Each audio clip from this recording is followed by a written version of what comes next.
Murdered Uber driver leaves questions unanswered. What up, folks? Once again, it is your boy Tim with another ride sharing video.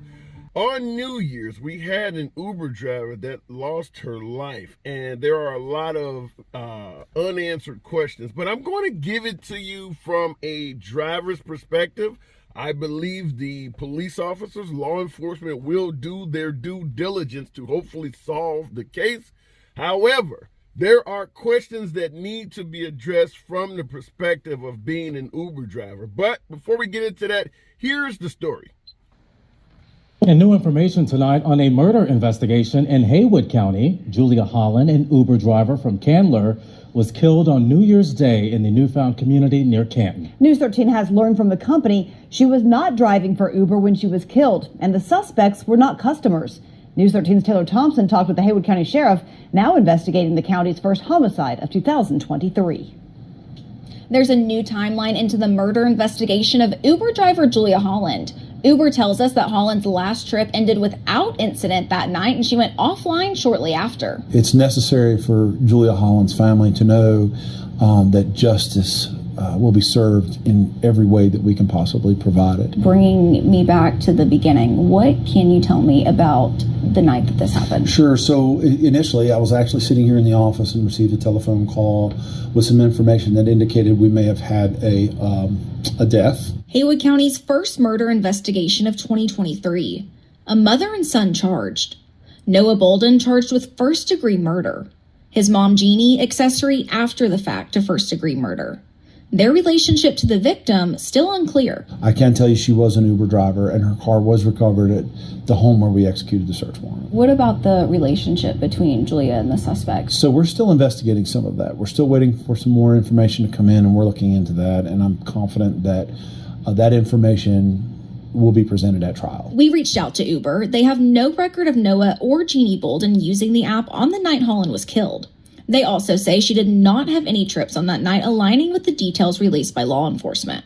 They released this statement expressing how saddened they are by this senseless tragedy. Right. Someone lost a mother, daughter, grandma, Yes. and she's not coming back. That's right. And, so as law enforcement, how is that so important to remember the human aspect of this? That is a great question, Taylor. And I will tell you, it's not just a job that we do or something that we look at it and work through a process. It's an investment of our talents, our skills, the things that God has given us to use in seeking justice. You asked about the why.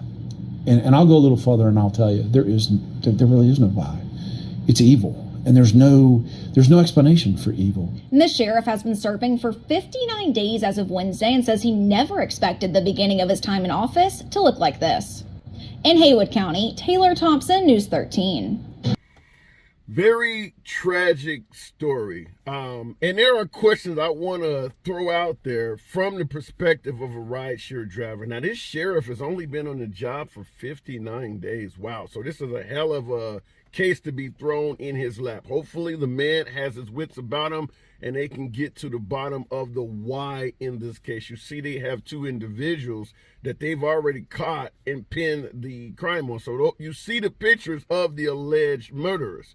So we're going to tackle it from that aspect. But first and foremost, you notice how quick Uber came out and said that the suspects were not customers and she was not driving for Uber at the time. True, false, we do not know. But one thing I would point out from the perspective of being a rideshare driver is that Uber and Lyft, but the ride-sharing companies, their first and foremost primary focus is going to be on liability as opposed to helping officials solve this case. So their first focus is on avoiding liability.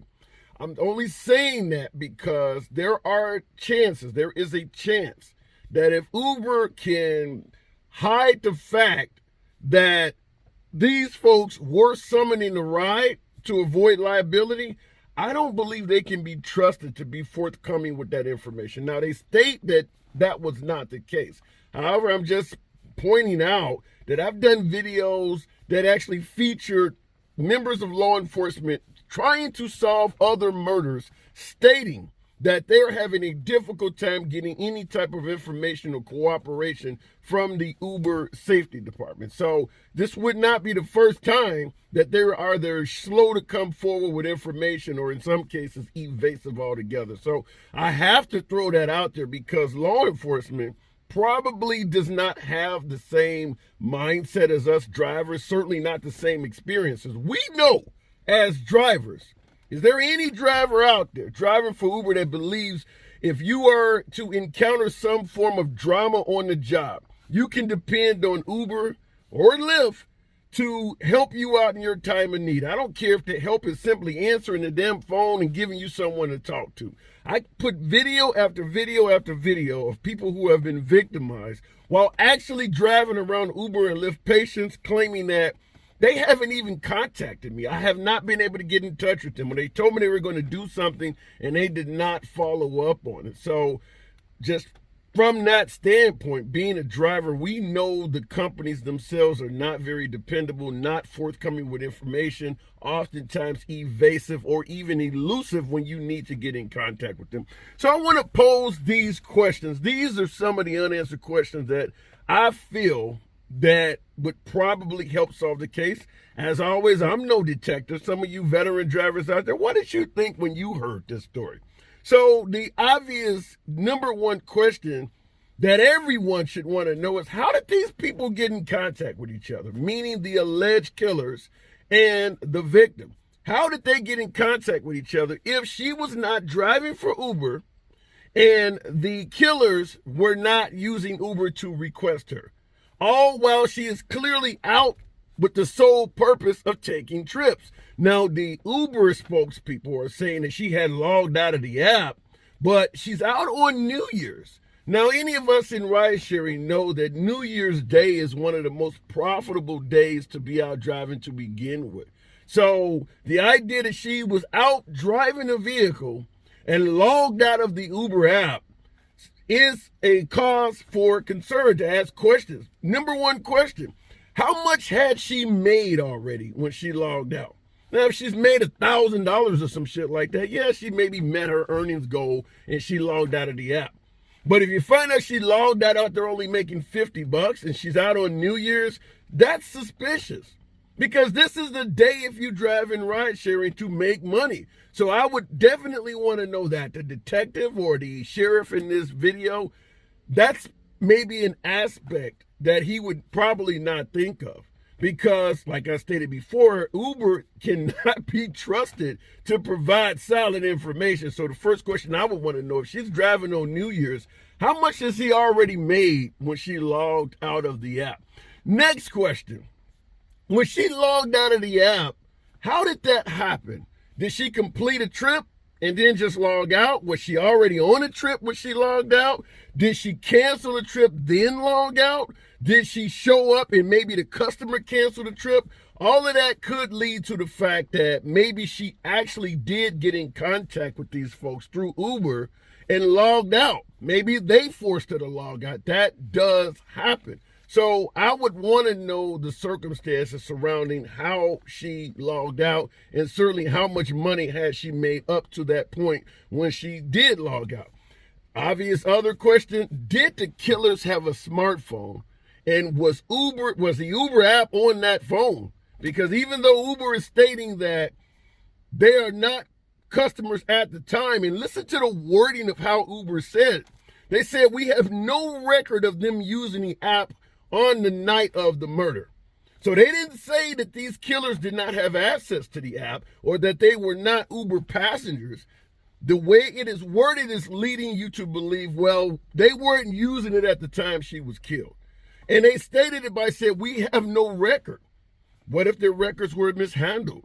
What if their records got lost? Just because they have no record of it doesn't mean it did not happen. Notice the savvy wording of their statement. This is why I keep stating that Uber itself, you cannot always trust them. Not saying that Uber clearly had nothing to do with this woman's homicide, but I am suggesting that Uber's first concern is avoiding liability.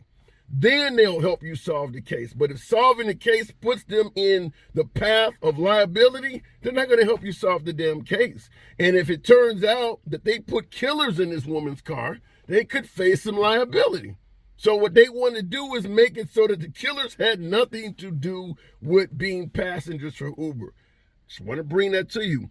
The next question we have to tackle, because I've done numerous videos on this, even though I don't know if they fit the profile, but I don't want to go too deep into stereotyping. Carjacking. A hell of a lot of Uber drivers are being carjacked all over the damn country. Now, this happened in Haywood County, North Carolina. The city of Asheville, North Carolina is in that county. Talking a population of 62,000. It's out in the damn mountains. I've been to Asheville before.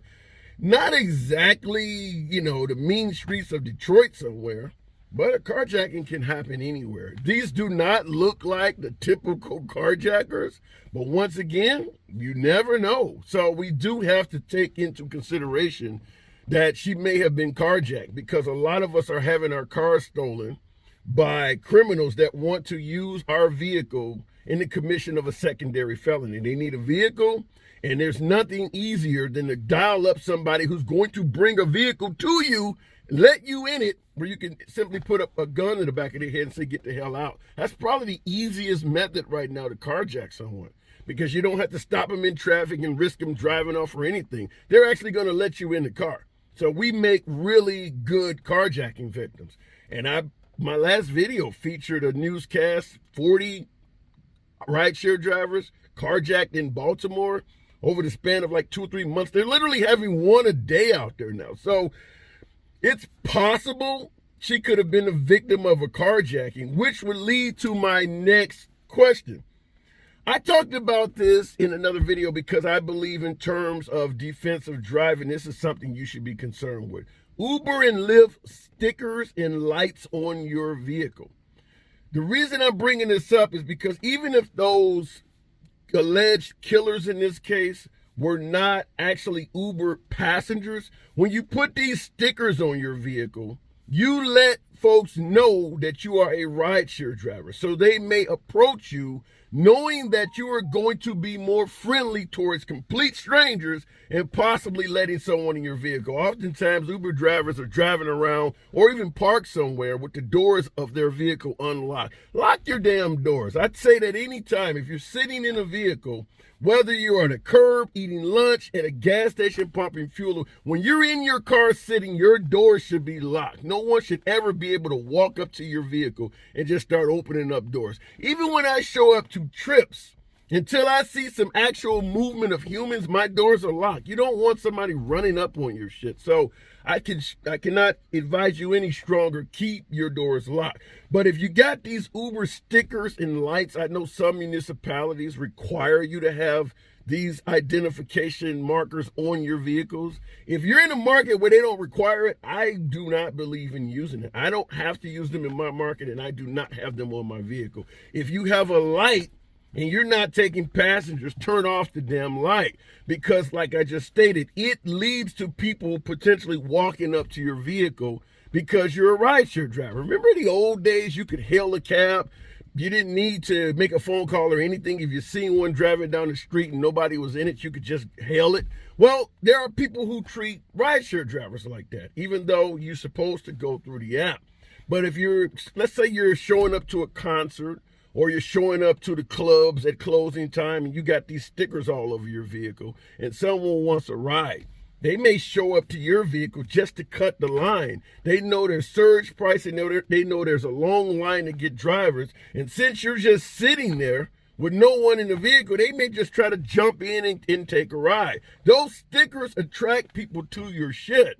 So I would want to know that for certain. Does she have stickers and Uber or Lyft lights on her vehicle? Outside of that, there's not a lot more, but carjacking, like I said, could be a possibility, even though they don't necessarily look like the typical carjackers, being a little bit stereotypical here. But I just would want to know from you folks in the audience, do you believe what Uber is saying in this case? Do you just automatically take them at face value? suggesting that she was not driving for rideshare, they were not customers? Or do you see it like I see it, whereas Uber's first goal is to avoid liability, up to and including maybe being evasive, a little bit elusive? Some folks would say elaborating on the facts, or whatever term you may use. I don't know, but I don't trust Uber at face value being a driver, and I know some of you drivers don't as well. But in closing out this video, I just want to ask, what do you think happened? How do you believe, if you just had to speculate on what you've seen, how do you believe these alleged killers got in contact with this woman on New Year's? Remember, she's out on New Year's, and for some reason, she's logged out of the app on the day when you can make the most money. That in itself sounds suspicious to me. Let me know what you think in the comments. Once again, it's your boy Tim. I'll see you in the next video.